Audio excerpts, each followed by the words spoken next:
Vamos a acercarnos al capítulo 4, entonces, hermanos. Vamos a considerar ese capítulo en esta ocasión.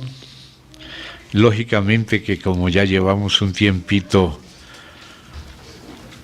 sin haberlo tenido presente, necesitamos en cada frase que nos encontremos repasar su conexión y sus raíces, para que no la tomemos aislada, porque esta es toda una revelación en continuidad. Al mismo tiempo que en los días de Yeshua o Jesúa o Josué, que es la misma persona, hijo de Josadac, sumo sacerdote de aquel tiempo de la restauración, y también en los tiempos de Zorobabel, Dios, ante las dificultades que habían en la restauración de la casa y ante el hecho de que estaban rodeados de enemigos, porque siempre la edificación de Dios se realiza en medio de la guerra espiritual. Entonces Dios reforzó el ánimo y la fortaleza de estos sus dos ungidos, el sacerdote Josué o Yeshua o Jesúa, hijo de Josadac, y el gobernador de Judá, Zorobabel, y el remanente del pueblo que estaba con ellos.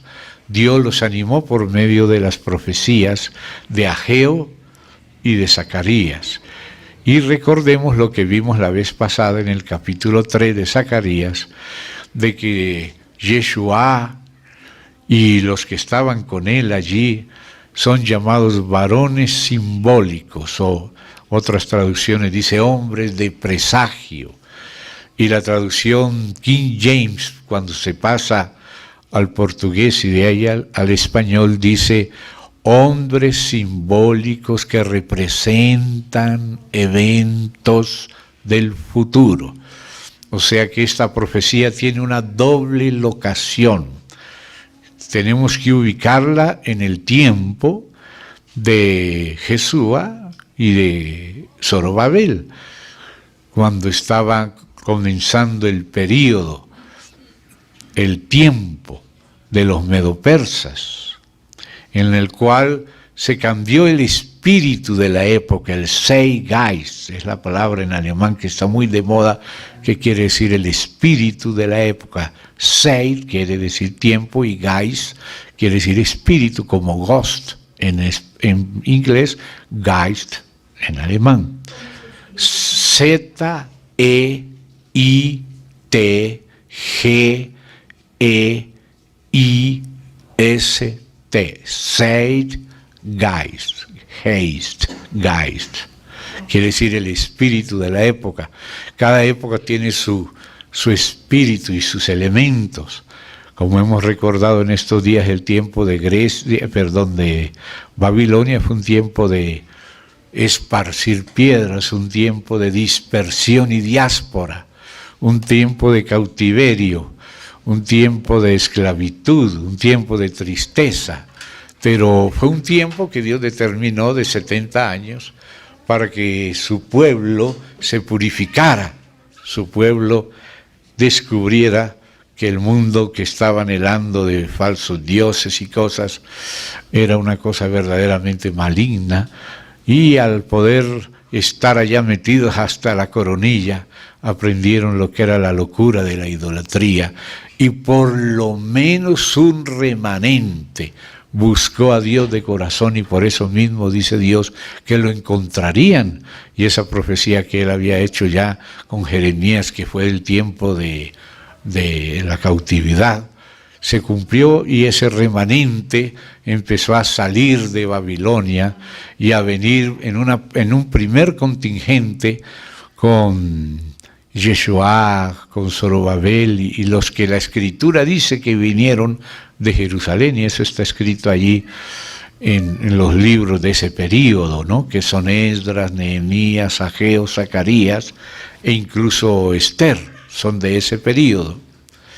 Y entonces, para animar a esto del primer contingente, Dios envió a Ageo y a Zacarías para animar a Josué o Jesuá y a Zorobabel y al remanente. Después vino un segundo contingente con Esdras, que ya no vinieron para edificar la casa, sino para adornarla y establecer ese ministerio de mayor profundización en la palabra, que son las etapas de Dios. Primero Dios envía a los que Él escoge, como en el caso de Josué y de Zorobabel, y luego envía a los profetas y luego a los maestros, como en el caso de Esdras.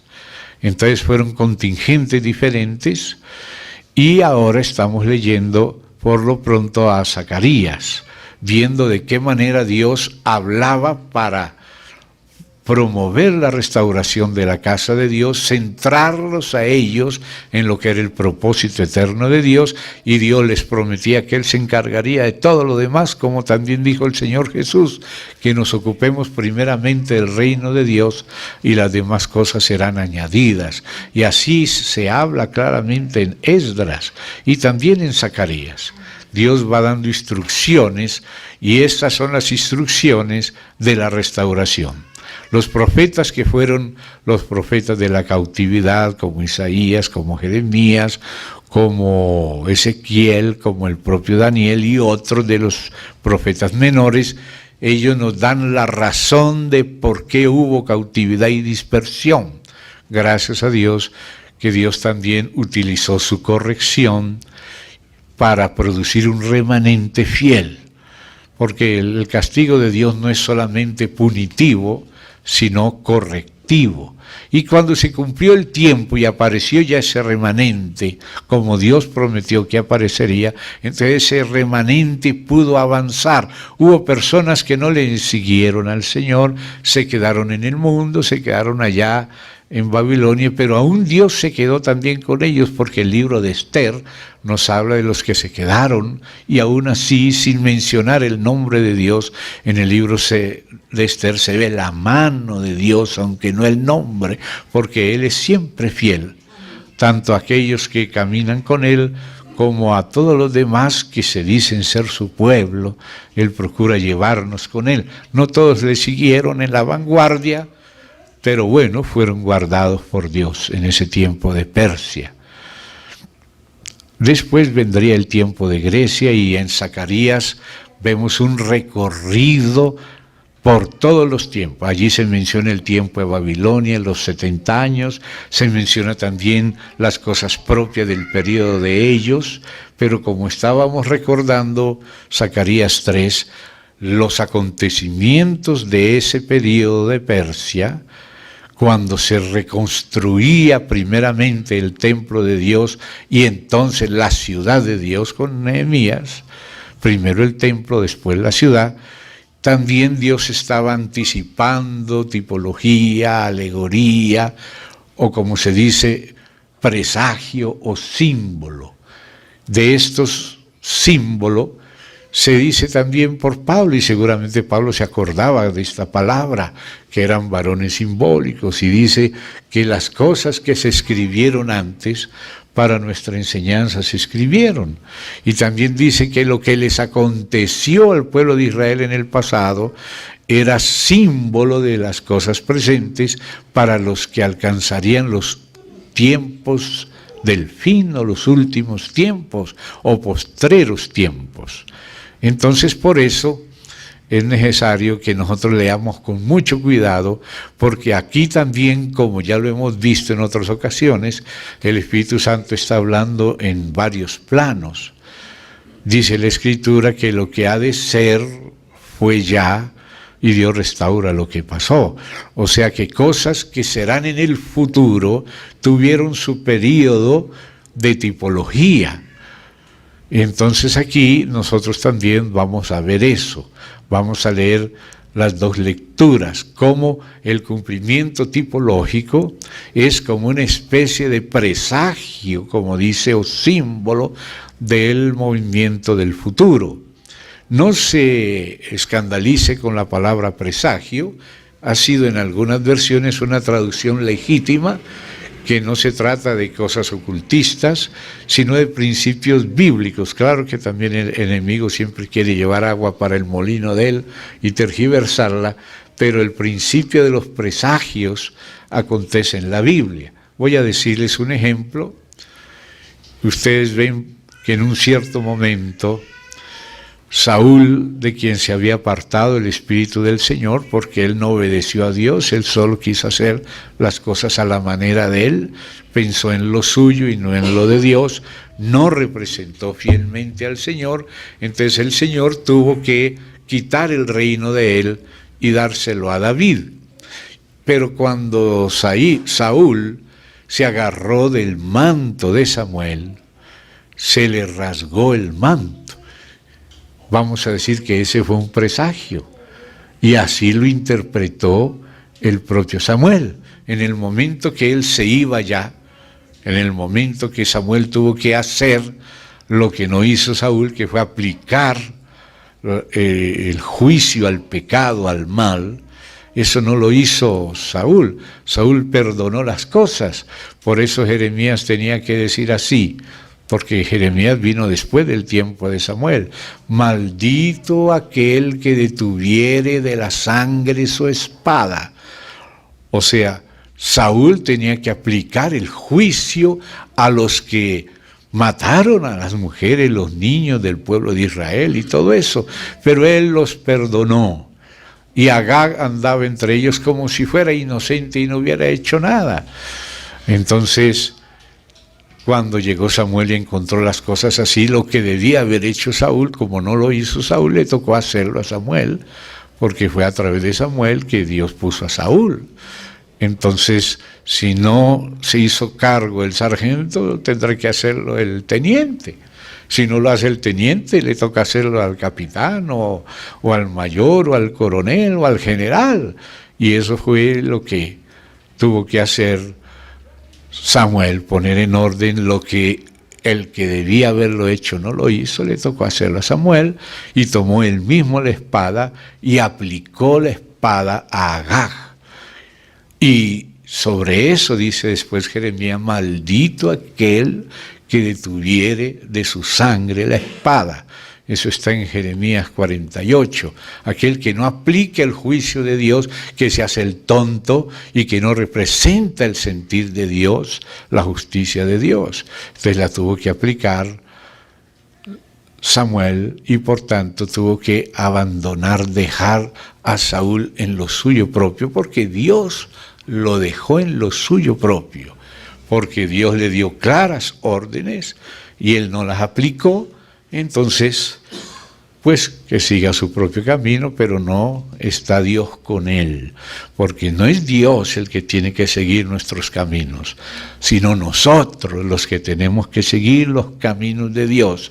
Y como lo dice Pablo en Romanos, a los que no tuvieron en cuenta a Dios, Dios los entregó a una mente reprobada.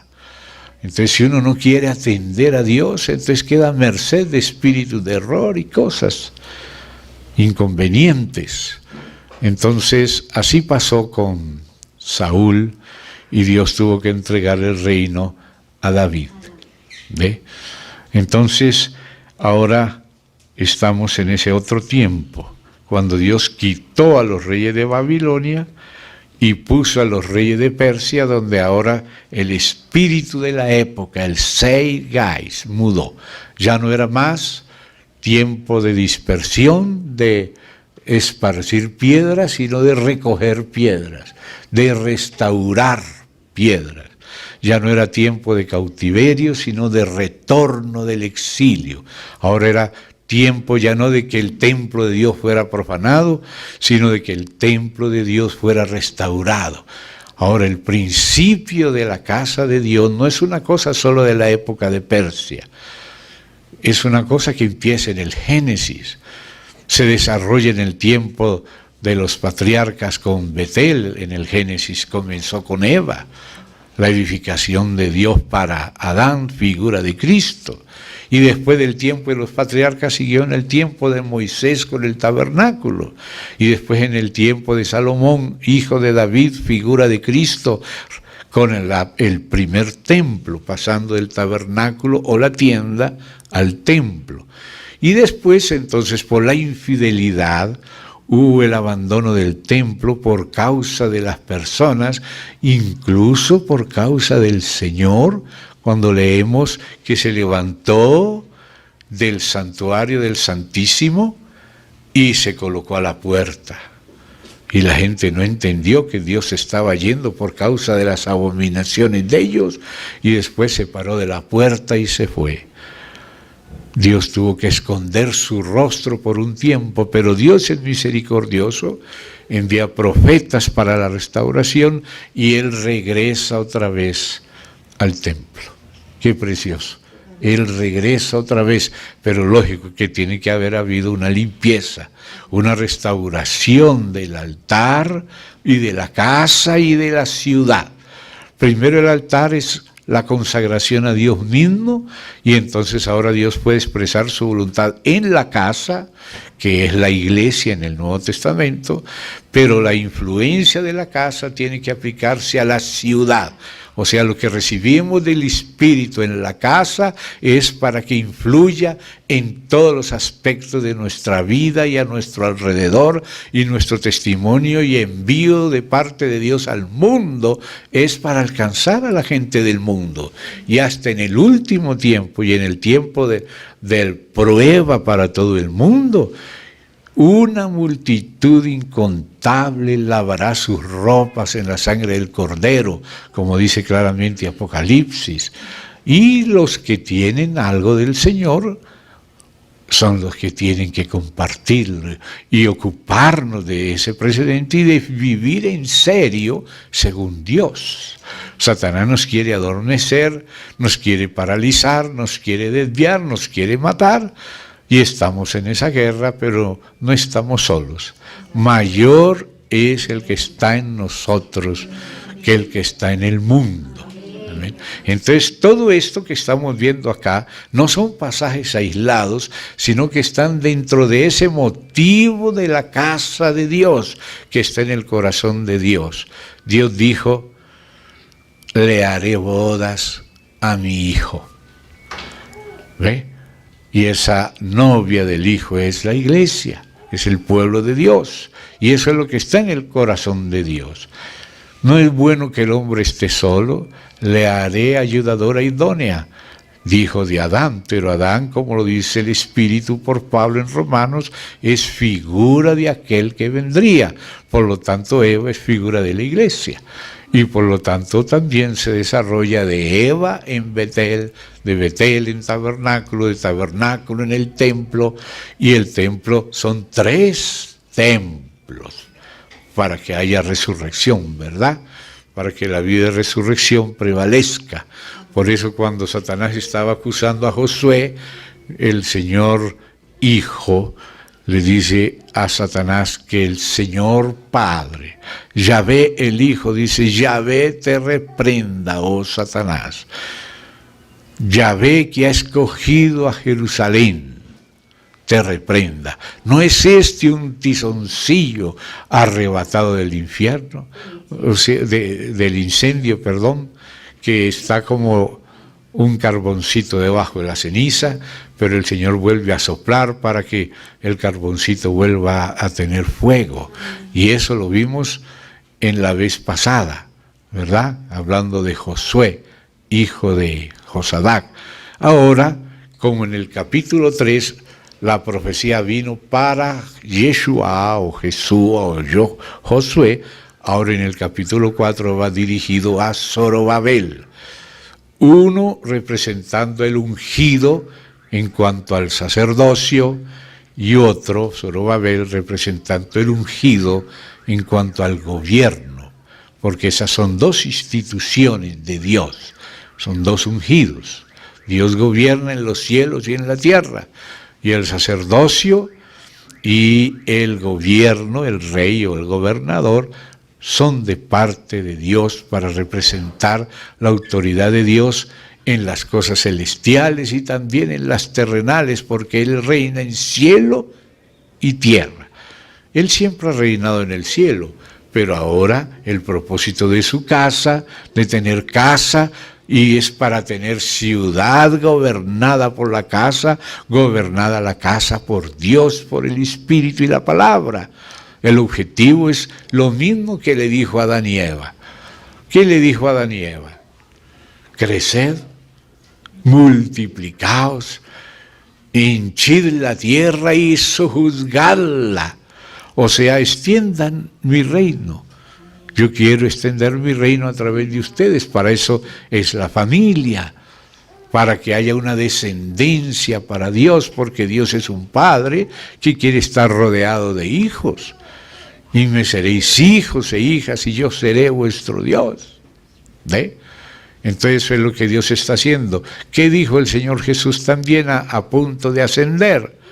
Ir por todo el mundo y hacer discípulos en todas las naciones, bautizándolos en el nombre del Padre, del Hijo, del Espíritu Santo. El que creyere y fuere bautizado será salvo. Enséñenles todas las cosas que yo os he mandado, y yo estoy con vosotros hasta el fin del mundo. Es como si repitiera otra vez la orden que se le dio a Adán y Eva. Es lo mismo. Ahora nos toca a nosotros, la iglesia, llenar la tierra de las uvas, de los racimos de la vid. Jesús es la vid y nosotros somos los pámpanos, las ramas que debemos llenar la tierra de racimos. Cada racimo es como decir una iglesia. Digamos que este es un racimo. La iglesia en cada localidad es un racimo. Eso tenían que haber hecho Adán y Eva, y ahora lo tiene que hacer la iglesia. Y si no toda la iglesia, por lo menos los vencedores. Si no todos los hombres, por lo menos el nuevo hombre, que tiene que ver es con la iglesia, porque el nuevo hombre es Cristo en nosotros.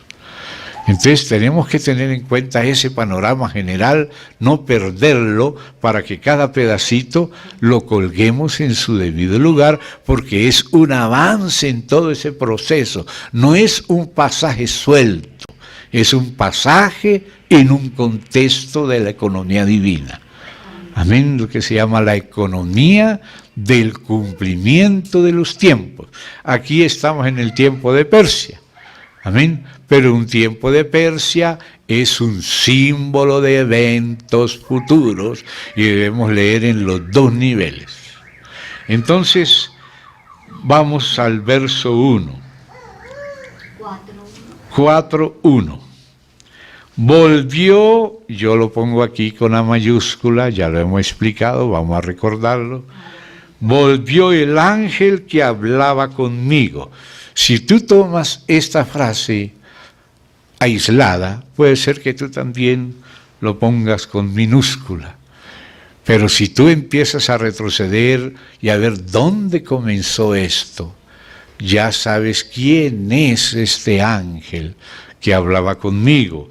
Entonces, por eso, permítame regresar un poquito al capítulo 1. Permítanme regresar al capítulo 1, donde dice así, Dios hablando a Zacarías en el 7, y en el 8 le dice, ¿qué es lo que vio Zacarías? Vi de noche, y he aquí un varón que cabalgaba sobre un caballo alazán. Este mismo varón aparece también en Ezequiel, el varón del trono, el varón que dice palabras como las de Dios, mostrando que Él mismo es Dios. Pero entonces, si uno no lee en el contexto general, también en el inmediato y en el inmediato, no entiende quién es. Por eso, permítame repetir aquí un poco. Un varón que cabalgaba sobre un caballo alazán, el cual estaba entre los mirtos que había en la hondura. Qué interesante. Este varón cabalgaba en la hondura. La hondura se traduce también en el valle profundo. El Señor desciende al valle profundo. Desciende para restaurar y para interceder. Este varón es Cristo, como lo vamos a ver a lo largo de su continuidad su continuidad. Los mirtos se llaman también mirtilo, que es el fruto del mirto, que se llama murteira, y el mirto es nada más y nada menos que el arándano. Los arándanos son los mirtilos o frutos del mirto, que es un arbusto que produce una especie de frutitas que parecen un ojo, inclusive esa redondita tiene un iris que sirve para el ojo, muchas cosas que sirven para el ojo, como por ejemplo la zanahoria, si tú la cortas transversalmente, va a mostrar aquella especie de pupila, aquel iris, y es bueno para la vista. Otra fruta buena para la vista es la uchuva, que también parece un ojito. Imagínate que el arándano es casi igual que una uchuva, pero como azul oscura. Hay algunos rojos, pero como azul oscuro. Y sirven el jugo del arándano para fortalecer especialmente las venitas de los ojos, que a veces esas venitas se revientan, se ponen los ojos colorados, y para fortalecerlas al mismo tiempo que hacerlas elásticas y llevar la vida a la vista, para eso es el mirto, o sea, el arándano. Y aquí el Señor está justo en ese contexto, porque va a comenzar a dar visiones, va a comenzar a mejorar la vista, la visión. Y aquí vamos a ver la función del arándano, o el mirto, o el mirtilo, ¿verdad? Y aquí lo vamos a ver acá. Pero entonces dice así: ¿quiénes son estos, Señor mío? Y me dijo, el ángel que hablaba conmigo.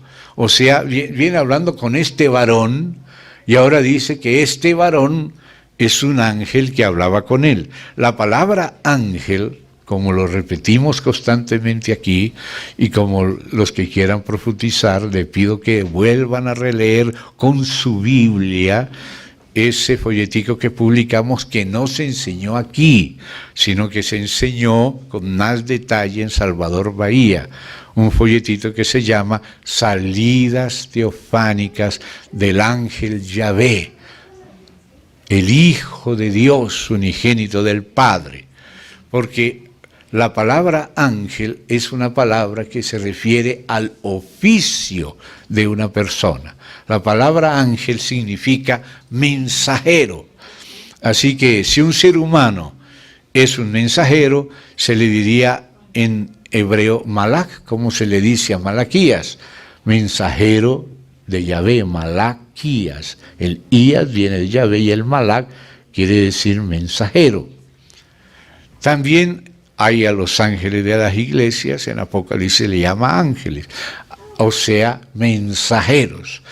A las palomas, que no son Dios, pero que llevaban mensajes, se los ponían en las paticas y volaban y llevaban mensajes, se le llama también mensajeros.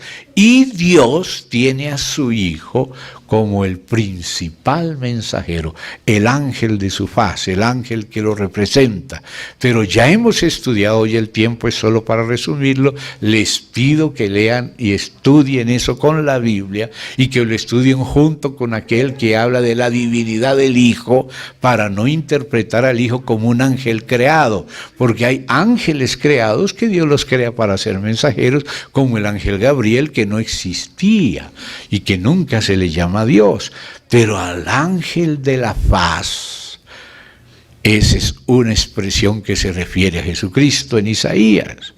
Al ángel del pacto se refiere a Jesucristo, como se dice en Malaquías. En Éxodo, cuando se aparece el Señor a Moisés como el ángel de Yahvé, mire cómo dice el ángel: yo soy el Dios de tu padre Abraham, de tu padre Isaac y de tu padre Jacob. Y le pregunta a Moisés: ¿y cómo te llamas? Y este ángel de Yahvé que se le apareció a Moisés le dijo: yo soy el que soy. Y hay muchos versículos que aquí a veces lo recordamos, pero usted no debe tragarlo entero, usted debe seguirlo con la Biblia y verlo a ver si es o no. Entonces, este que dice que está hablando con este varón, y este varón después intercede por Jerusalén, y a este varón se le llama el ángel de Yahvé, y se le llama también Yahvé.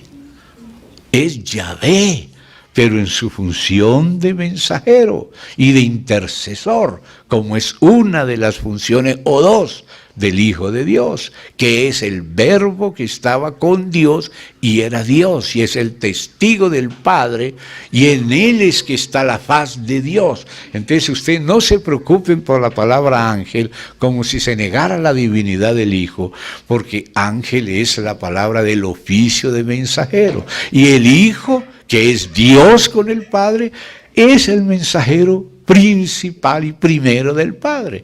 Después han creado muchos seres angelicales creados, y también entre los seres humanos esa palabra ángelos, que es la del griego, y malak, que es la del hebreo, se refiere a la función de mensajero.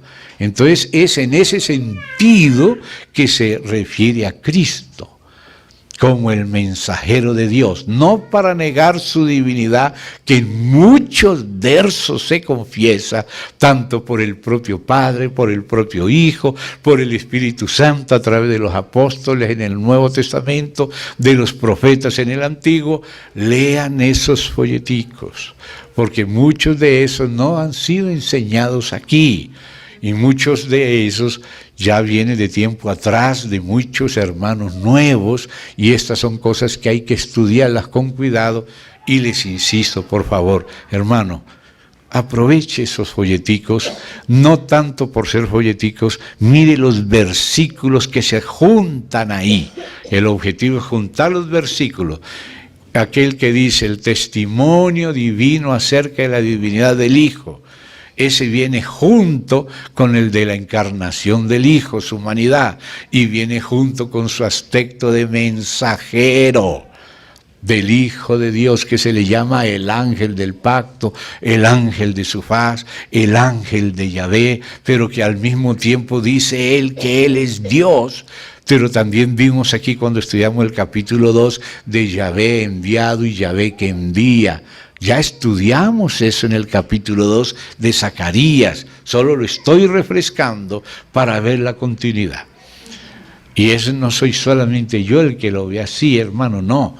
Eso es algo que muchos lo han visto por la gracia de Dios. Entonces yo quiero que usted empiece a ver quién es este ángel. Entonces dice acá: un varón que cabalgaba sobre un caballo alazán, el cual estaba en los mirtos que había en la hondura, con el valle profundo, y detrás de él había caballos alazanes soberos blancos, que más adelante dice que llevan su espíritu a los distintos lugares. Y luego dice acá: entonces dije, ¿qué son estos, Señor mío? ¿A quién le llamó Señor mío? A ese varón que estaba entre los mirtos en la hondura. ¿Ve? Entonces ahora dice acá: y el ángel que hablaba conmigo, esa es una expresión que se repite constantemente a lo largo de todo Zacarías. Entonces vamos a seguirle la pista a ver quién es el ángel que hablaba con él. Entonces dice: yo te enseñaré lo que son estos. Y aquel varón que estaba entre los mistos respondió y dijo: estos son los que Jehová ha enviado a recorrer la tierra. Entonces note, el que le va a hablar quiénes son estos era aquel varón. Pero ahora dice que era el ángel que hablaba con él. Y ese ángel que hablaba con él entonces fue el varón que le respondió. Y ahora sigue, lean con cuidado. Y ellos hablaron a aquel ángel de Yahvé que estaba entre los mirtos. Entonces ya te das cuenta que el ángel que hablaba con Zacarías era aquel varón que estaba entre los mirtos, que era el ángel de Yahvé, el mismo que le apareció a Moisés y le dijo: yo soy el Dios de Abraham, de Isaac y de Jacob, yo soy el que soy. Y es el mismo que aparece en muchos lugares, que les recomiendo estudiarlos en ese librito de salidas teofánicas. Teofanía quiere decir las manifestaciones o apariciones de Dios, porque Dios como Padre es invisible, pero se hace visible por medio de su imagen, y la imagen del Dios invisible es el Verbo de Dios, que son todas las apariciones de Dios, pero como son apariciones en nombre del Padre, le cabe el nombre de mensajero de la faz de Dios. ¿Ve? Entonces ese es, y dice, aquel ángel de Yahvé que estaba entre los mirtos. Respondió el ángel de Yahvé y dijo, oh Yahvé de los ejércitos. O sea, aquí está el Hijo como intercesor, intercediendo ante el Padre. ¿Se da cuenta? Intercediendo ante el Padre. Y luego dice, y Yahvé respondió buenas palabras, palabras consoladoras al ángel que hablaba conmigo. Y me dijo el ángel que hablaba conmigo, así ha dicho Yahvé, celé con gran celo a Jerusalén. O sea, estamos viendo la relación de Yahvé enviado, que se va a ver mucho más claro en el capítulo 2, que ya lo estudiamos, y puede volver a leer la Biblia y volver a leer el comentario sobre eso para tener esto claro. Entonces saltamos al verso 19 del capítulo 1, y dije al ángel que hablaba conmigo, ¿qué son estos? Entonces, y me respondió, estos son los cuernos que dispersaron a Judá, a Israel y a Jerusalén.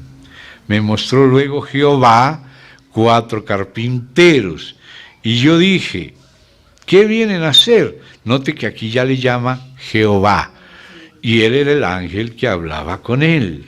Y ahí él empieza a decir lo que va a hacer Dios, y en el 2:3 dice, aquel ángel que hablaba conmigo, y otro ángel le salió al encuentro y le dijo, corre, habla a este joven. En ese tiempo Zacarías era un joven.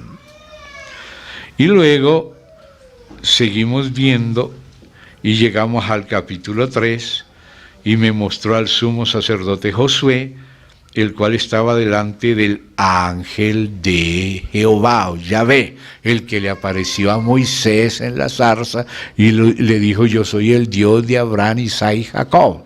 ¿Por qué repito esto? Para que quede claro quién es el ángel que hablaba con, era una teofanía, una salida teofánica de aquel que iba a ser el Mesías. Así esas palabras no me las inventé yo, esas palabras están en Miqueas. Vamos a verlo, marque aquí, retroceda un poco más atrás a Miqueas y vea esas expresiones para que usted entienda a quién se refiere. Vamos allí a Miqueas, capítulo 5. Miqueas está después de Jonás, y Miqueas está también antes de Nahum, entre Jonás y Nahum. Miqueas capítulo 5, del 1 al 3. Véase que es una profecía que habla de Jesucristo. Rodéate ahora de muros, hija de guerrero, nos han sitiado. Eso es el sitio de Jerusalén. ¿Por qué fue ese sitio? Con vara herirán en la mejilla al juez de Israel. O sea, a Jesucristo. Miqueas 5:1 hasta el 3, 1, 2 y 3. Entonces estamos viendo que es una profecía mesiánica que habla de Cristo. Por eso dice, con vara herirán en la mejilla al juez de Israel. ¿No fue eso lo que hicieron con Jesús? Y por eso fue que vino el sitio a Jerusalén.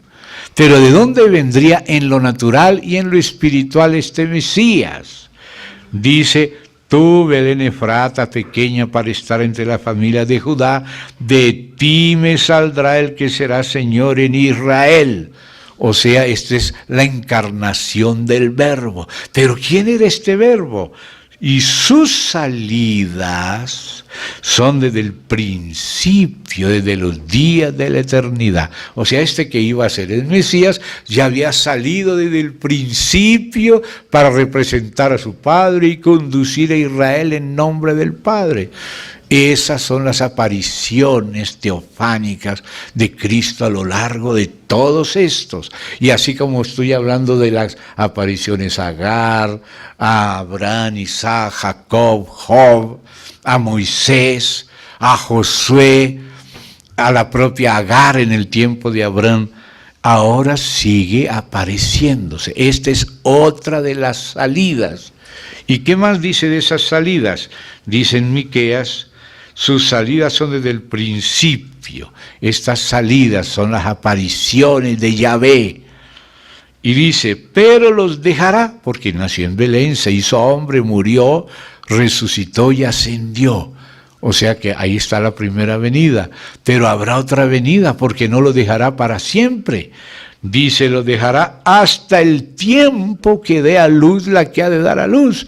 Israel tiene que recibir al Mesías, la iglesia tiene que crecer en la estatura del varón perfecto, Cristo formarse en ella. Entonces, este Mesías que nace en Belén, que es herido, que ha salido muchas veces acompañando a Israel en nombre del Padre durante todo el Antiguo Testamento, ahora lo dejará por un tiempo hasta que dé a luz, cuando esté madura la iglesia y su pueblo Israel y sean un solo pueblo en Cristo. Entonces, hasta ahí tiene que esperar, hasta que sean restauradas todas las cosas.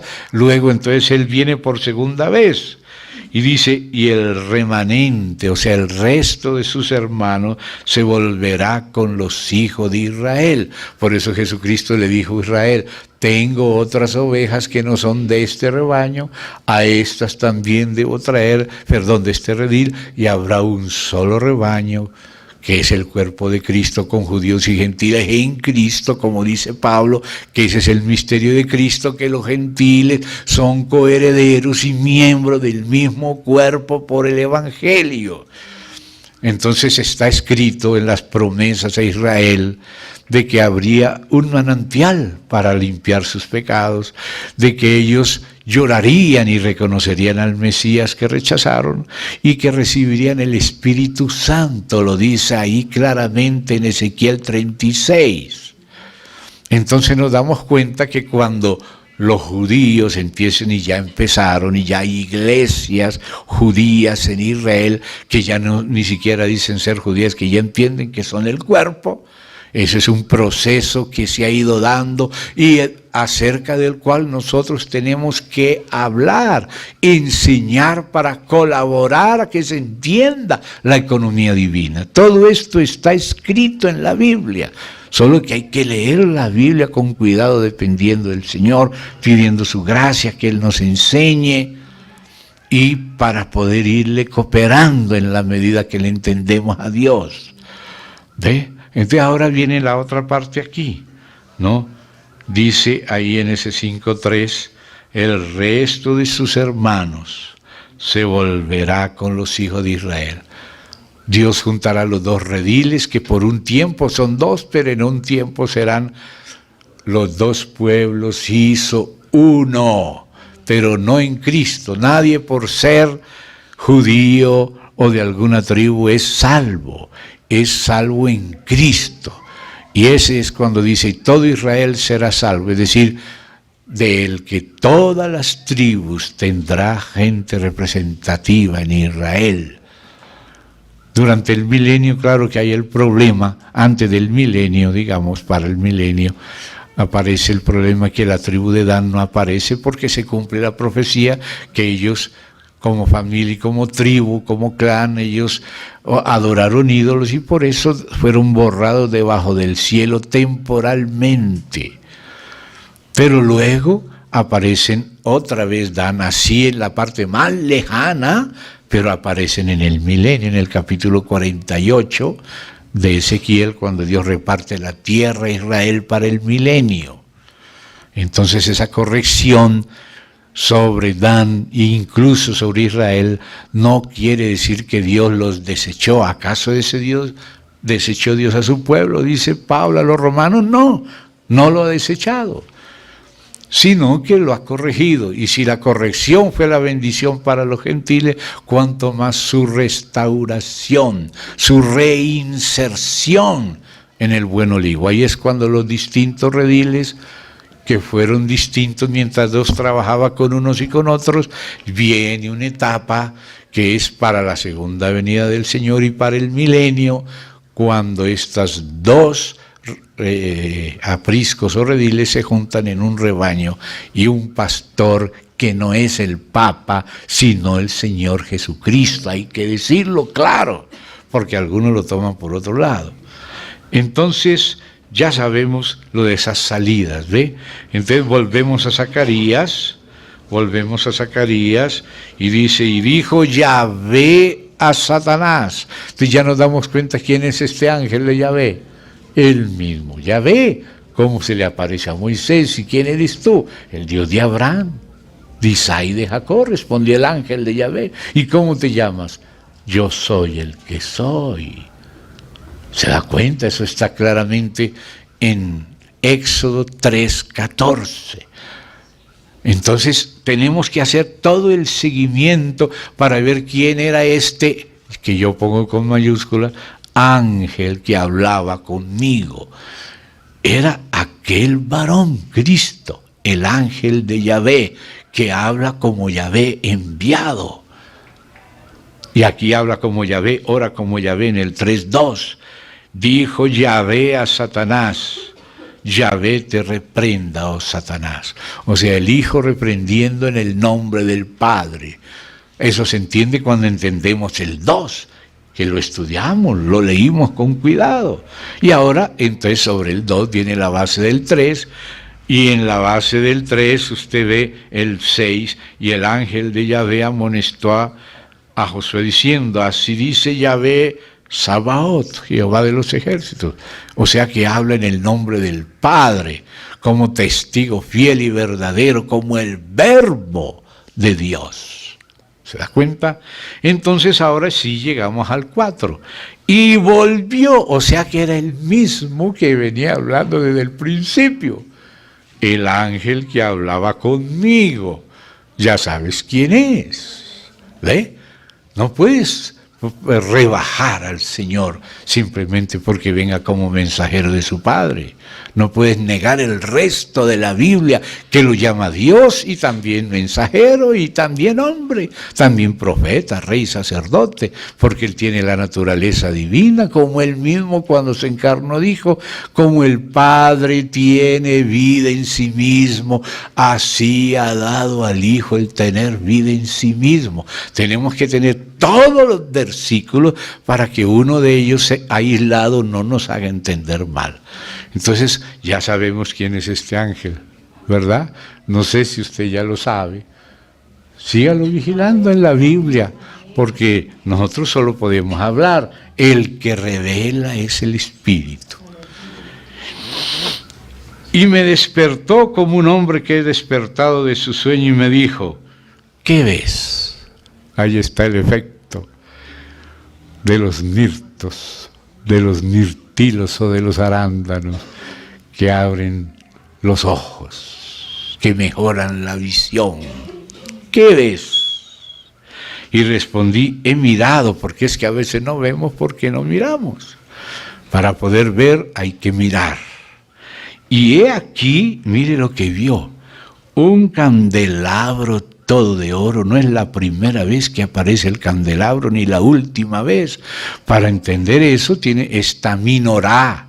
Este candelabro es una figura de la incorporación del Señor en su pueblo. Representaba a Israel en el Antiguo Testamento y a cada iglesia en el Nuevo Testamento. Entonces la visión que hay que tener es el de la economía divina, comprender el candelabro, el candelero. Entonces dice así, todo de oro con un depósito encima, porque es que el candelabro no puede alumbrar por sí solo si no está conectado con el depósito. El depósito es de donde viene el aceite como oro, que representa el Espíritu de Dios, que es el agente ejecutor de la economía divina. Sin el Espíritu no podemos hacer nada. Y por eso le está mostrando que el candelero el pueblo del Señor tiene que estar conectado al depósito de donde viene el aceite como oro, el Espíritu. Si hacemos cosas en lo natural sin depender del Espíritu, sin invocarlo, sin entregarnos a Él de corazón sincero y no teatralmente, porque Dios conoce muy bien la diferencia, entonces no veremos nada. Pero aquí dice, y sus 7 lámparas encima del candelabro.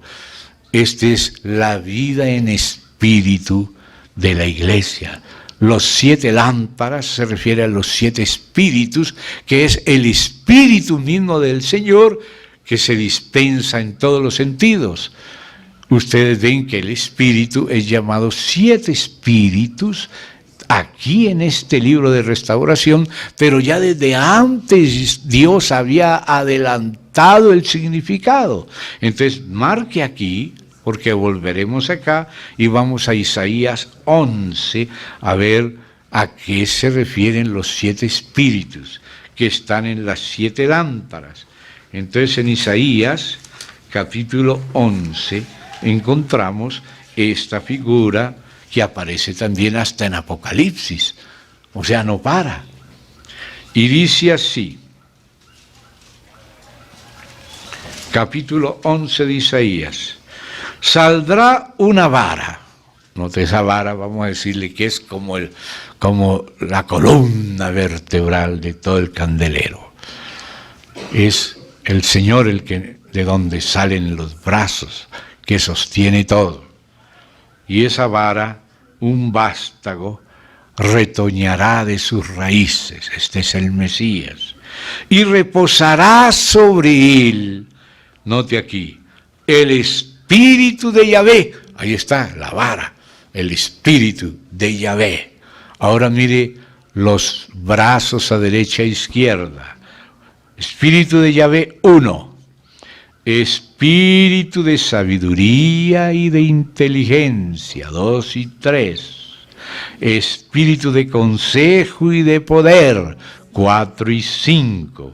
Espíritu de conocimiento y de temor de Yahvé. Mire, 6 y 7. Ahí está el Espíritu de Dios manifestado en 7. Es como la luz. La luz es blanca, pero en el blanco están todos los colores. Cuando tú juntas los 7 colores del arco iris, se ven blancos, pero cuando los dispensan, aquí es amarillo, aquí es naranjado, aquí es rojo, y después es morado, y por el otro lado es verde y es azul, en fin.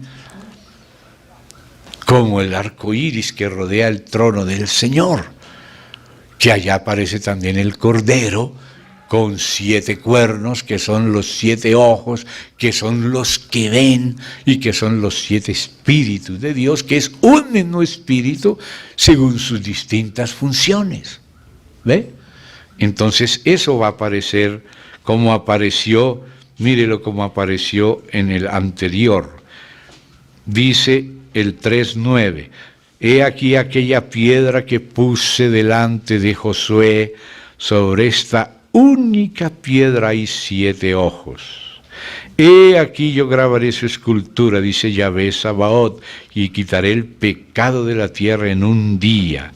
Luego más adelante vas a ver quiénes son estos 7 ojos en el 4:10, porque los que menospreciaron el día de las pequeñeces se alegrarán y verán la plomada, y aquí ya estudiamos el plomo, en la mano de Zorobabel.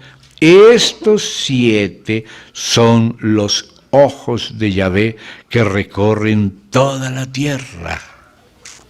Y son los que aparecen en el Cordero cuando está a la diestra del Padre, como sumo sacerdote, como cabeza, como juez, como todas las funciones reunidas en él para sobrever y dirigir la economía de su Padre, porque él trabaja para su Padre. El Padre quiere que el Hijo le someta a todo, por eso el Hijo, todo le tiene que ser sometido al Hijo, para que el Hijo someta todo por medio únicamente de el Espíritu y la Iglesia. Solo a través del Espíritu, con la Iglesia, se llevará adelante el propósito eterno de Dios. Entonces ahí volvemos a Zacarías 4, otra vez al verso 2. Un depósito encima y sus 7 lámparas encima del candelabro. O sea, la Iglesia no alumbra con su propia luz, sino con la luz del Espíritu. ¿De qué sirve un candelabro sin aceite y sin luz? El aceite debe siempre estar fluyendo desde el depósito al Señor. Desde el principio hemos enfatizado el depósito de Dios.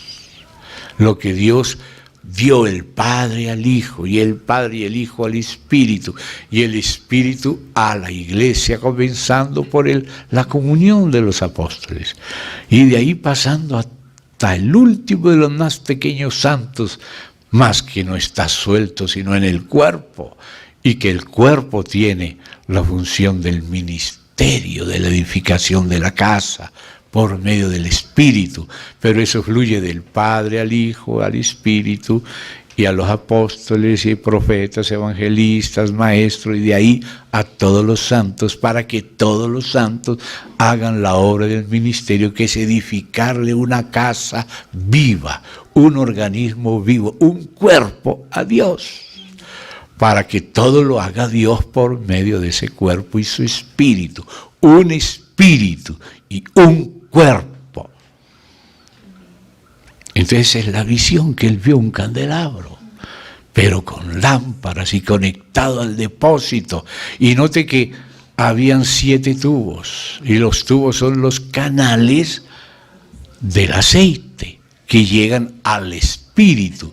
Por eso lo principal es edificar el hombre interior, que el hombre interior sea edificado, como lo dice Efesios, que Pablo oraba para que nuestro hombre interior fuera edificado, para que así también nuestro corazón sea capacitado para comprender con todos los santos cuáles son las medidas de la plenitud de Cristo y ser llenos de esa plenitud.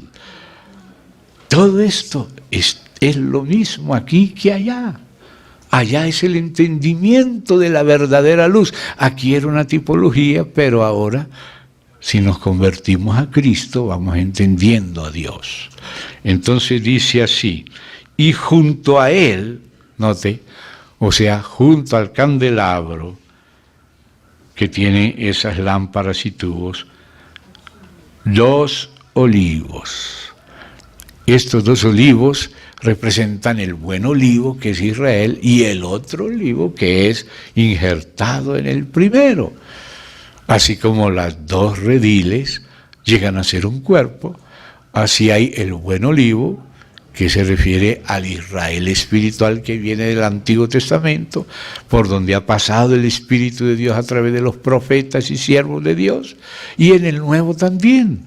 Son 2 olivos que se refieren al real sacerdocio del pueblo de Dios. El pueblo de Dios es un real sacerdocio. Entonces el sacerdocio, representado por el sumo sacerdote, es un ungido. Y el gobernador o rey, como lo representa Zorobabel en el gobierno, es el otro ungido. Pero entonces esos 2 son a la vez 2 ramas de olivo, pero las 2 ramas de olivo representan al olivo completo. ¿Se da cuenta? Dios tiene esos 2 testigos. Vosotros sois mis testigos de que yo soy Dios. Se lo dice Israel. Y ahora la iglesia dice, y el Espíritu Santo, que es el aceite, dará testimonio, y vosotros también daréis testimonio. Para eso estamos aquí, para acudir al Señor, ser limpiados con su sangre y ungidos con su Espíritu y dar testimonio. Lo demás Él lo arregla, pero esta es nuestra función: dar testimonio. Y el testimonio no se puede dar en nuestra propia fuerza. Dar testimonio es verlo a Él moverse. Si usted ve un accidente y usted es un testigo, usted testifica es de lo que usted ve, de lo que acontece. Ahora hay cosas que acontecen de parte del diablo, pero el actuar de Dios es el que nosotros debemos ver y seguir y colaborar, como el Padre ama al Hijo y le muestra lo que el Padre hace para que el Hijo lo haga. Por eso el Señor dice que nosotros guardamos las obras de Él. Él hace las cosas, nos mete en circunstancias, nos lleva, nos trae, porque Él es Yahvé Nisí. Él es el que abre la puerta, el que la cierra. Él es el que nos pone el trabajo. La agenda está preparada desde antes de la fundación del mundo, pero hay que estar atento a Él para ver qué nos ha preparado Él. Nosotros no podemos echar raíces en la tierra. Los patriarcas vivían conforme al altar y la tienda. Altar quiere decir la consagración a Él, ya no somos nuestros, somos para Él. ¿Y qué quiere decir la tienda? Que no echamos raíces en nada, sino que Él nos puede llevar donde Él quiera. Y nos tiene preparado lo que hay que hacer. Y eso tenemos que saberlo cada uno. Y estar libres para el Señor por medio de la cruz y por medio del Espíritu. La cruz nos liberta de todo lo viejo y el Espíritu nos hace libres en una nueva creación. Entonces dice acá así, hermanos. 2 olivos, el uno a la derecha del depósito y el otro a su izquierda. Ahí vemos el equilibrio, como el candelero tiene brazos a un lado y al otro, pero se edifican en el centro, que es Cristo. Y entonces proseguí y hablé diciendo a aquel ángel que hablaba conmigo. Ya sabemos quién es el verbo de Dios que habla. ¿Qué es esto, Señor mío? Y el ángel que hablaba conmigo respondió y me dijo, ¿no sabes qué es esto? Y dije, no, Señor mío. Entonces respondió y me habló diciendo, esta es la palabra de Yahvé a Zorobabel, que dice, ahora le voy a explicar, ya le dijo qué era eso, era una palabra para Zorobabel. Zorobabel tenía que entender esto para cooperar con Dios, Entonces aquí se lo explica y le dice así, ¿qué dice esta palabra? No con ejército, ni con fuerza, sino con mi espíritu, ha dicho Yahvé Sabaoth. Esa es la palabra. ¿No vio esos tubos conectados al depósito y que van directo a las lámparas? Y de ahí sale, de ese depósito, como vamos a ver a continuación, sale aceite como oro, que es el Espíritu Santo, conducido a través de esos 7 tubos, que es el ministerio del Nuevo Testamento, ya no solo de la letra, sino del Espíritu, que apuntan a vivificar el hombre interior, que es el que alumbra los ojos de nuestro entendimiento, porque la luz viene de la vida. Entonces primero su espíritu, sus palabras son espíritu y vida, y la vida tiene luz. Cuando tienes la vida, tienes la luz de la vida. La vida tiene luz. ¿Cuál es el mensaje de Dios? Que Dios es luz. Empezamos a ver las cosas ya no desde nuestra oscuridad, ya no desde nuestro hombre natural, ya no desde nuestra prudencia propia, sino aprendemos a desconfiar. Señor, ten misericordia de mí. Muchas veces he errado. Si me sueltas, cerraré otra vez. Yo quiero ver como tú ves, quiero que tú me muestres.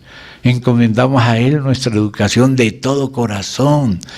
Dice, ¿por qué no tenéis? Porque no pedís. Pero si pedimos, Él nos da, nos alumbra. Entonces, esa es la esencia de la visión. No es con la fuerza natural, es con el Espíritu. No es con la fuerza de la espada, de los caballos. Así no se extiende el reino de Dios.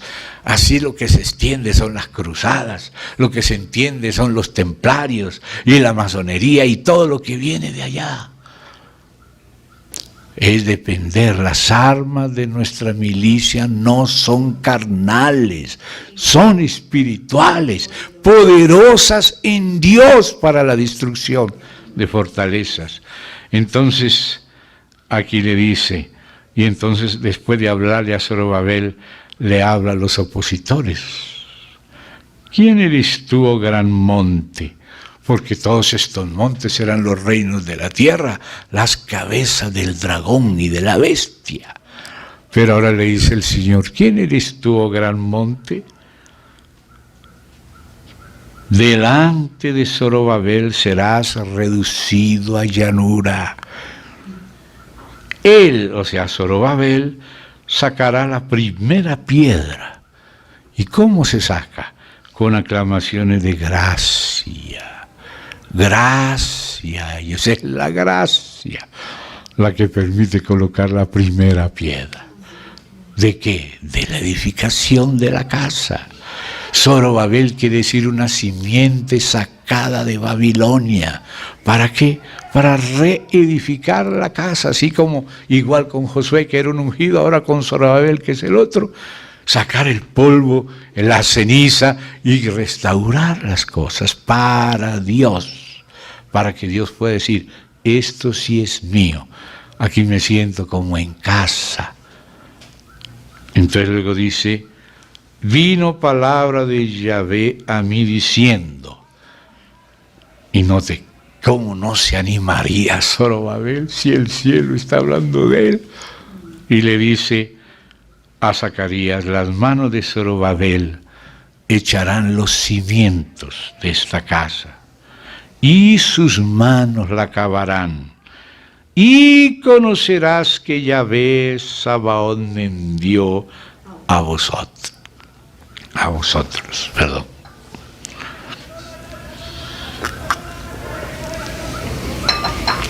Entonces, seguimos leyendo. Y conocerás que Yahvé de los ejércitos me envió a vosotros. La misma manera, ¿quién es el que está hablando aquí?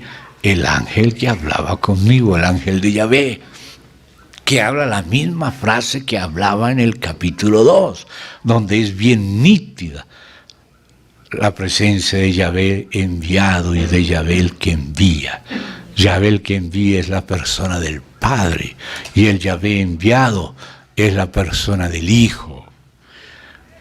Y ahora dice así, porque los que menospreciaron el día de las pequeñeces, o sea, que no andaban preocupados si las cosas eran pequeñas, porque es que a veces nosotros queremos lo grande, lo aparente, cuando el Señor viene en lo sencillo.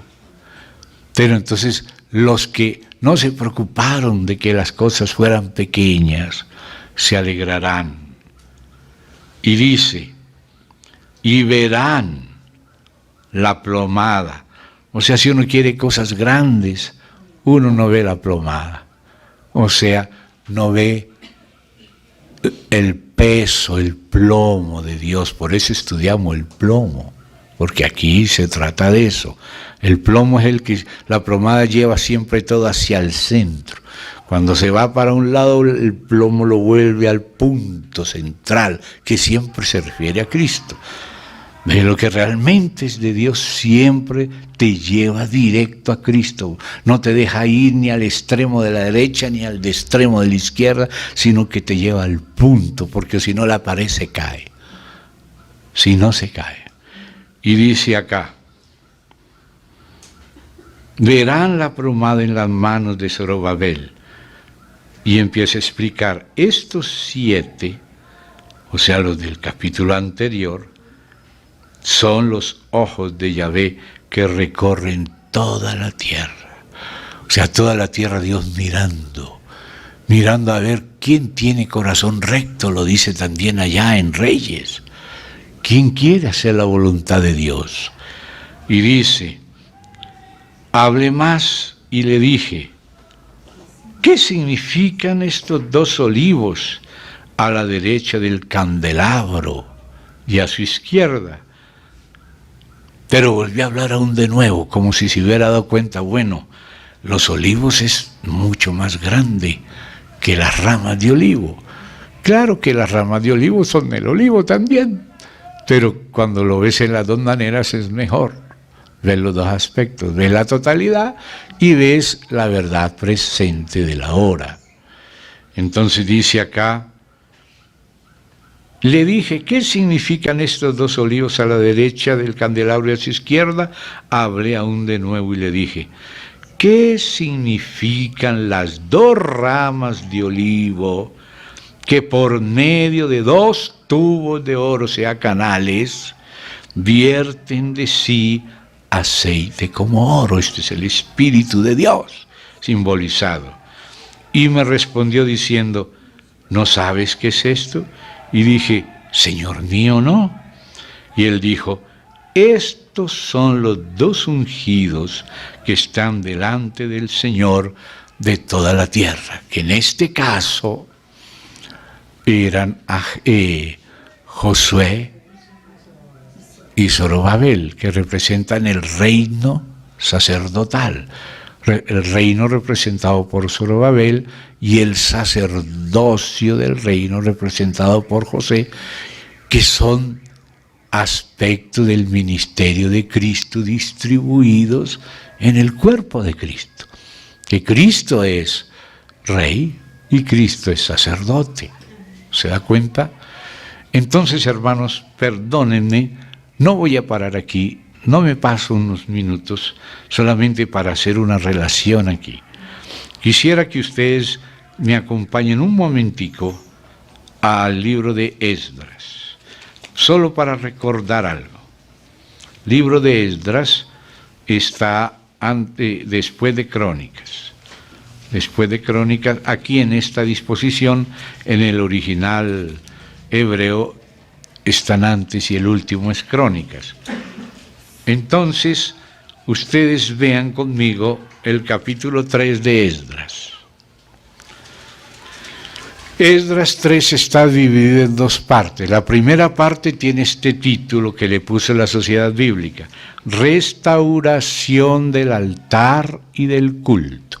Y ahí se restaura el altar y todos los sacrificios, incluido el sacrificio continuo, que era diario, por la mañana y por la tarde, luego el de los sábados, luego el de la luna nueva cada mes, y después el ciclo litúrgico anual. Cuando eso fue restaurado, la segunda parte es colocación de los cimientos del templo. Primero se restaura el altar y el sacrificio. Cuando hay esa consagración en Cristo, entonces ahora se le ponen los cimientos al templo. Pero antes de que el templo sea restaurado, mire lo que dice el capítulo 4, el título que le puso la Sociedad Bíblica.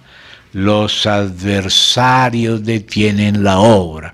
Por eso acostumbramos decir constantemente que es una edificación en medio de la guerra. Y esa oposición es bien relatada aquí en el capítulo 4. Pero entonces viene el 5. Reedificación del templo. O sea, a pesar de la oposición, Dios envía 2 profetas, que en este caso fueron Ageo y Zacarías, para reanimarlos a edificar la casa. Profetizaron Ageo y Zacarías, hijo de Ido, ambos profetas, a los judíos que estaban en Judá y en Jerusalén, en el nombre del Dios de Israel, quien estaba sobre ellos. Entonces, ya animados se levantaron Zorobabel, o sea, después de esa tremenda profecía que acabamos de leer, fueron reanimados. Y Jesúa, y comenzaron a reedificar la casa de Dios que estaba en Jerusalén, y con ello los profetas de Dios que les ayudaban. Entonces ahí viene la oposición, pero viene la respuesta de Dios. Y entonces después Dios envía el segundo contingente, porque no todos los contingentes tienen su hora, sino que unos son contingentes de vanguardia, y otros son de guardia, y otros de retaguardia. Ahora le toca, después del trabajo de los apóstoles, profetas, ahora vienen los maestros, ¿Se da cuenta el orden? Por eso Pablo decía, primeramente apóstoles, los segundos profetas, los terceros maestros, estos ungidos de Dios, que eran Josué y Zorobabel, representan los pioneros, pero después vienen los profetas que aportan el ánimo, y después vienen los maestros que adornan la casa, explican y enseñan. Ahí viene Esdras, y por fin se pasa de la casa a la ciudad, y viene Nehemías como un estadista para aplicar a la totalidad de la vida en la ciudad lo que se recibe en el Espíritu en la casa de Dios. Entonces así es como las cosas se van edificando, ¿ve? Entonces Esdras y sus compañeros llegan a Jerusalén, ¿se da cuenta? Y luego se confiesan los pecados. Aquí viene, se normaliza las cuestiones que estaban en desorden en las familias y en los matrimonios. Y entonces ahí sí continúa Nehemías, donde empieza a contarse las 70 semanas de Daniel para llegar el Mesías en su primera y segunda venida a hacer su trabajo con Israel y también para los gentiles. Y luego en la última semana terminar el propósito y establecer el reino. Entonces, ahora usted se da cuenta que aparece aquello que leímos en Zacarías, que aquel tiempo y aquellos eventos eran símbolo de los futuros. Para entender eso, solamente quiero mostrarles aquí en el capítulo 14, me adelanto un poquito a Zacarías, pero para que vean algo en el fin. Zacarías 14 nos dice lo siguiente, en el 1 y en el 2. He aquí el día de Yahvé viene y en medio de ti, está hablándole a su pueblo, serán repartidos tus despojos. Eso será el sufrimiento en la gran tribulación, el tiempo de angustia para Jacob. Porque yo reuniré a todas las naciones, note los adversarios queriendo impedir, para combatir contra Jerusalén. Y la ciudad será tomada, pero no toda. Y serán saqueadas las casas y violadas las mujeres, y la mitad, no todos, de la ciudad irá en cautiverio, mas el remanente del pueblo no será cortado de la ciudad. Y vamos a ver ahora, para terminar, Apocalipsis 11. ¿Por qué no será cortado el remanente? Pero los que no estén serán probados y corregidos. Entonces vamos a Apocalipsis 11, donde vuelve a hablar del templo, pero ahora el tercero, porque el segundo era como un presagio del tercero, como un símbolo. ¿Ve? Lo que ha de ser ya fue, y Dios restaura lo que pasó. Entonces vamos a leer aquí, primeramente en el 11, lo que dice: entonces, dice Juan, me fue dada una caña semejante a una vara de medir. O sea que Dios tiene una medida. Y se le dio al apóstol para que las cosas no se hagan fuera de la medida. O decir también en otro aspecto como Zorobabel, de la plomada. Y dice, se me dijo, levántate. O sea, primero no tienes que quedarte ahí, tienes que conocer las medidas. Como se le dijo claramente en Ezequiel. En Ezequiel también se le dijo el ángel a Ezequiel. Le dijo, mide aquí esta casa. Mira sus entradas, sus salidas, explícaselas bien. Y si se arrepintieren de lo que han hecho, enséñales lo que yo te estoy mostrando. Muéstrale la casa que yo quiero a estos que se arrepienten. ¿Ve? Entonces aquí dice, mide el templo de Dios. Y mide, voy a hacer explícito lo que sigue implícito, el altar. Y mide a los que adoran en él. Puse el mide para los tres. O sea que tanto el templo no puede ser fuera de las medidas de Dios, ni el altar puede ser fuera de las medidas de Dios, ni ninguno de los que adoramos en el altar y en el templo. Note que ¿Qué era lo que decía allí cuando estudiamos aquí en Ezequiel? Que en el altar estaban unos sacerdotes hijos de Sadoc mirando, vigilando el altar, y los otros estaban en el otro lado vigilando el templo, el santuario. O sea, esas dos cosas, Cristo y la iglesia, son el centro de la economía divina, y los hijos de Sadoc, que son los que fueron fieles hasta el fin, ellos están vigilando que todo sea conforme al altar y conforme a la casa, el templo, el santuario. Y por eso Jesús hablaba también de los fariseos y les decía que ellos no entendían bien el asunto de la casa y del altar. Vosotros decís, si alguno jura por el templo, no es nada. Si jura por el oro, ellos valoraban el oro, no el templo. Y dice, ¿pero qué es el oro? El oro, si no está en el templo, no está consagrado.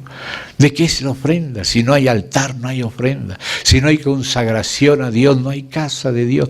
Primero hay que restaurar el altar para que se puedan comenzar a poner los cimientos de la casa y poder recibir la dirección de Dios. ¿No era eso en Ezequiel?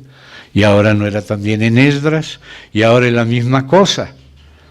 Levántate y mide el templo de Dios. Eso es lo que hay que conocer bien. Esas son las medidas que tienes que tener presente. Y las del altar, la cruz, la obra de la cruz, la vida que nos crucifica y que a la vez nos da lo nuevo. Y a los que adoran en él. Pero el patio que está fuera del templo, déjalo aparte y no lo midas, porque ha sido entregado a los gentiles y ellos hollarán la ciudad santa 42 meses. Como decía Zacarías 14, que la ciudad incluso sería hollada, pero el resto del pueblo quedaría en ella. ¿Y quién es el remanente del pueblo? Los que están adorando en el templo y en el altar, los que están en la voluntad perfecta de Dios, no son contados, lo demás es pisoteado. Durante la gran tribulación es tiempo de angustia, pero el remanente del pueblo quedará en ella, como dice Zacarías, Dios por Zacarías, y como ahora lo confirma aquí Dios por Juan. Y entonces dice, los gentiles hollarán la ciudad santa 42 meses. Esa es la gran tribulación. Y daré a mis 2 testigos, y aquí tiene Dios 2 testigos y 2 ungidos como los tenía allá atrás, solo que ahora son 2 profetas que harán lo que hizo Moisés y Elías. Esos 2 profetas que siempre se vestirán de negro y que con la palabra de Dios castigarán al mundo y que quien quiera hacerles daño, vamos a leerlo. Daré a mis 2 testigos que profeticen por 1260 días vestidos de cilicio. Estos testigos son los 2 olivos, o sea, están representando la palabra de Dios, el Antiguo y el Nuevo Testamento, lo relativo al Antiguo y al Nuevo, porque son testigos de los 2 olivos, o sea, son personas. El antiguo olivo era Israel y el nuevo olivo injertado en el antiguo es la iglesia del Nuevo Testamento, venida de los gentiles. O sea que el testimonio de Israel y de la iglesia en el Antiguo y Nuevo Testamento será el testimonio de estos profetas. Ellos no estarán hablando cosas distintas al testimonio de Dios en la Biblia. Los 2 pactos, ¿ve? Porque se relacionan. Estos testigos son los 2 olivos y los 2 candeleros que están en pie delante del Dios de la tierra. O sea, por una parte Israel como un pan de primicias y por otra parte la iglesia tomada entre los gentiles como otro pan, 2 pueblos que llegarán a ser un solo pueblo. Si alguno quiere dañarlos, sale fuego de la boca de ellos y devora a sus adversarios. Y si alguno quiere hacerles daño, debe morir él de la misma manera, como ha pasado aquí. A veces hay personas que quieren ponerle una bomba al Congreso y se les explota en la mano. O que quieren alguno dispararle al otro y le disparan primero a ellos. Y dice así: estos, o sea, estos dos que se le va a llamar de aquí a poco profetas, pero que son profetas que vienen de esos olivos, o sea, del pueblo de Dios. Entonces, con ese testimonio bíblico completo, dice: estos tienen poder para cerrar el cielo a fin de que no llueva en los días de su profecía. ¿No fue eso lo que hizo Elías? Elías dijo: vive Yahvé, Dios de Israel, en cuya presencia estoy, que no habrá lluvia ni rocío sino por mi palabra. ¿Y cuántos años cerró el cielo? 3 años y medio. Los profetas, estos dos que han de venir, esos profetas van a hacer esto. Van a cerrar el cielo cuantas veces quieran. Y dice ahí: estos tienen poder para cerrar el cielo a fin de que no llueva en los días de su profecía, y tienen poder sobre las aguas para convertirlas en sangre, como hizo Moisés, y para herir la tierra con toda plaga, y aquí está lo que dije, cuantas veces quieran. Claro que el querer de ellos está en unión con el Espíritu Santo. Cuando hayan acabado su testimonio, o sea, ellos tendrán que dar testimonio de toda la palabra de Dios, de la verdad. Incluso la gente que cree que eso que resucitó de los muertos, que se fue a los cielos, esos son puros cuentos. Y cuando vean a estos dos profetas muertos, alegrándose porque estaban muertos, los ven a los dos resucitar y a los dos ascender al cielo, se van a dar cuenta que sí hay resurrección de muertos y sí hay ascensión, y son dos, porque en boca de 2 o 3 conste toda palabra. Entonces dice así: la bestia, cuando hayan ellos acabado su testimonio, la bestia que sube del abismo hará guerra contra ellos y los vencerá y los matará. Eso es por ahora, eso no es para siempre. Y sus cadáveres estarán en la plaza de la grande ciudad, que en sentido espiritual se llama Sodoma, porque así le llama Dios a Jerusalén en Isaías, Sodoma, por ser sodomita y perversos. Y Egipto, aunque ellos dicen ser, son el mundo, donde también nuestro Señor fue crucificado, o sea que es Jerusalén. Porque es que allá es donde quiere reinar el anticristo. Y los de los pueblos, tribus, lenguas y naciones verán sus cadáveres por 3 días y medio. No, ya están más que requete muertos. Fíjese, Jesús resucitó al 3er día, pero esto ya se les pasó mediodía. Esto ya, y harán fiesta, ¿no? No permitirán que sean sepultados, y los moradores de la tierra se regocijarán sobre ellos y se alegrarán y se enviarán regalos unos a otros, porque estos dos profetas, aunque se les llama olivos y candeleros, son 2 profetas que vienen de 2 pueblos, claro. Habían estos 2 profetas atormentado a los moradores de la tierra, pero después de 3 días y medio entró en ellos el Espíritu de vida enviado por Dios, y se levantaron sobre sus pies, y cayó gran temor sobre los que los vieron. Y dice allí que los moradores de la tierra los verían, o sea que seguramente estarán mirando por televisión y por internet, en vivo y en directo, lo que está pasando en Jerusalén, como hasta hoy lo vemos. Y oyeron una gran voz del cielo que les decía: subid acá. Y subieron al cielo en una nube como Jesús. 2 testigos de que sí hay resurrección y sí hay ascensión, y que lo que se predica de Jesús no es nada fuera de lugar. Y habrán 2 testigos subiendo a la vista de sus enemigos que estaban de fiesta, y sus enemigos los vieron.